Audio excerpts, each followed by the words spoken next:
Salut à tous, bienvenue sur My Wealth Finance. Aujourd'hui, je vais vous parler du projet DESO, DESO, 2O, vous l'appelez comme vous voulez, et je vais vous dire pourquoi je vais investir dessus. Allez, à tout de suite. I never miss, that's fact. Taking big swings, put your hand to the bat. Put me in the ring, you'll go out in a bag. Cause I sing what I mean and I bring it to the mad light. Ain't got time to kill, I got time to feel. I took the red pill. I know life's short, so I wanna live real. But how's it supposed to feel? Alors, je me suis connecté sur le site DESO. Vous l'appelez comme vous voulez, ça me change rien du tout à la vie et ça change rien du tout au produit. Alors pour les rageux, c'est pas la peine, vous pouvez déjà quitter la vidéo. Voilà, c'est un projet donc qui a trait finalement aux réseaux sociaux qui sont décentralisés.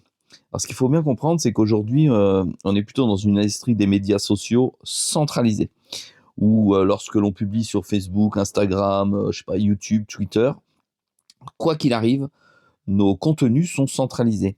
Comme ils sont centralisés, finalement, nous perdons la propriété du contenu. Oui, la propriété intellectuelle, la propriété de l'image ou du contenu écrit, nous le perdons puisque ces données sont sauvegardées sur des serveurs d'entreprises privées. Elles ont donc la possibilité de censurer la totalité de nos informations si tant est qu'elles jugent que celle-ci ne soit pas à propos. Voilà. Et en plus de ça, elle ne régule pas suffisamment le simple fait que on ait mis une image ou on ait mis un contenu écrit et que celui-ci soit réutilisé. C'est-à-dire qu'il n'y a pas assez de filtres. Voilà. Et un autre élément qui donne beaucoup de crédit à ce type de projet, c'est qu'aujourd'hui, les réseaux sociaux ont plutôt une répartition des revenus très peu équilibrée. Lorsqu'il y a de la publicité sur nos messages que nous avons créés, c'est plutôt difficile de l'entendre. Il y a bien des tentatives qui sont faites à droite et à gauche de redistribuer une partie des montants de la publicité, comme sur YouTube, sur TikTok, à chaque influenceur ou à chacune des personnes qui créent du contenu. Néanmoins, cette valorisation est plutôt faible puisqu'elle avoisine les 20%, les 30% ou les 40% suivant les plateformes sur lesquelles nous publions. Mais il y a encore également un autre point négatif, c'est le manque total de transparence de la gestion de ces informations.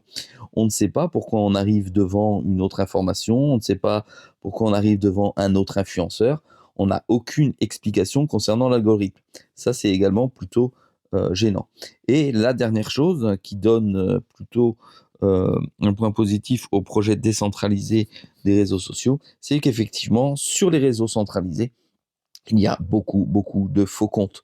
Vous avez pu vous rendre compte du nombre monstrueux de faux comptes que comportent Twitter et Facebook. C'est une vraie catastrophe. C'est pour ça, d'accord, que les réseaux sociaux décentralisés ont plutôt un avenir, et c'est pour ça que DESO a un avenir majeur, puisque c'est quand même une entreprise qui a créé sa blockchain de zéro, et c'est une blockchain de type Layer 1 aujourd'hui. Alors, qu'est-ce que ça va nous permettre d'avoir? Plus de propriété sur notre contenu, plus de distribution des revenus de manière équitable parce qu'on pourra le mesurer au travers de la blockchain, et certainement plus de transparence parce qu'on va voir tout ce qui va se passer sur le réseau. C'est donc, à mon sens, aujourd'hui, une plateforme qui est axée sur la confidentialité, la sécurité et les données des utilisateurs, tout en offrant une expérience sociale transparente. Donc si on va sur la plateforme, comme on est là actuellement, vous pouvez vous rendre compte que vous allez pouvoir créer ici en haut à droite un portefeuille et que vous allez pouvoir acheter du DESO. Voilà, et là vous avez l'ensemble de ces partenaires. Maintenant, ce qui nous intéresse, nous investisseurs, c'est plutôt de voir où en est le jeton et ce que nous allons pouvoir en faire. Alors, je vais me rendre tout de suite sur le marché du DESO, et là, on se rend compte qu'on est à 37,34 € sur ce jeton. Alors là, on a un graphique qui est à une semaine.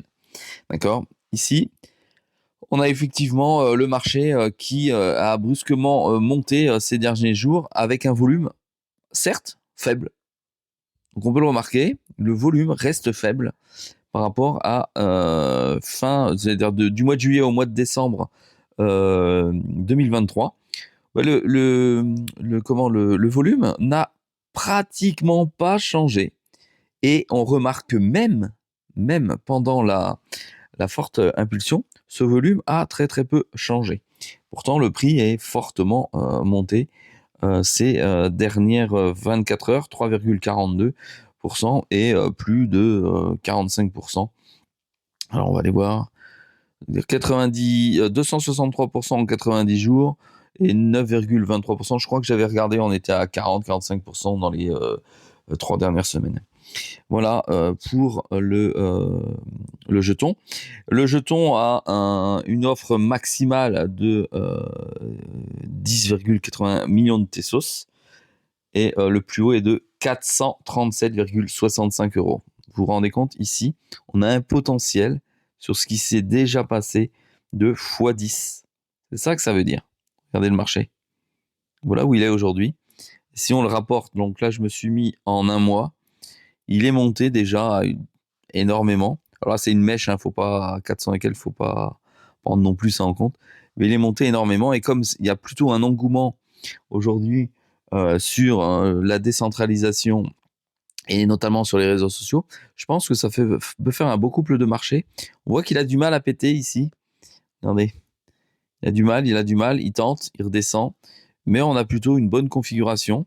Ça veut dire que pour ma part, il est fort probable que je me positionne sur ce type de jeton qui va, pendant le bull market, plutôt, à mon avis, bien fonctionner. On voit ici les différentes moyennes mobiles qui sont en train de s'écarter progressivement. Et c'est là où va y avoir une importance intéressante. Il va falloir attendre ici la dernière moyenne mobile qui est plutôt à 100 semaines. Voilà, là c'est celle qui est ici. 100 semaines, qui est bien passée dessous. Ça veut dire que on passe sur une partie haussière. Vous voyez ici, là ça assure un petit peu. On est sur une partie haussière incessamment sous peu. Donc c'est un bon timing pour, à mon avis, rentrer dessus. Ce que je vais faire très prochainement et je vous le montrerai dans une prochaine vidéo. Alors la communauté concernant ce projet, elle est importante, 26 300 abonnés. De l'actualité, il y en a régulièrement puisque les produits sont actifs avec une équipe solide. Et puis en ce qui concerne le marché, on a le produit qui se trouve sur plusieurs types de plateformes. On va aller voir ça. Plusieurs types de plateformes. On a du Ascendex, on a du CoinEx, on a du Coinbase.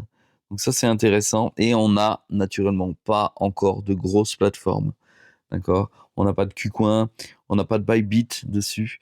Donc l'inscription de ce jeton sur ce type de plateforme pourrait lui donner une impulsion intéressante et le propulser un peu vers les cieux. Voilà, historique des données. On y va. Variation plus haut de ces 24 dernières heures. Voilà, 35, 36, on est dedans. Du volume moyen. Voilà ce que j'ai à dire sur le projet DESSO. Projet intéressant, projet sur lequel il faut se positionner. C'est ma deuxième vidéo dont j'en parle parce que j'y crois fortement. Allez, si ça vous intéresse, vous avez un article qui se trouve sur mywayfinance.com en ligne directement. Vous pouvez le lire, il est beaucoup plus approfondi. Et si vous souhaitez faire l'acquisition de ce jeton, attendez une bonne porte d'entrée, réfléchissez et faites vos propres recherches naturellement pour ne pas faire de bêtises. Allez, à très vite sur une prochaine vidéo.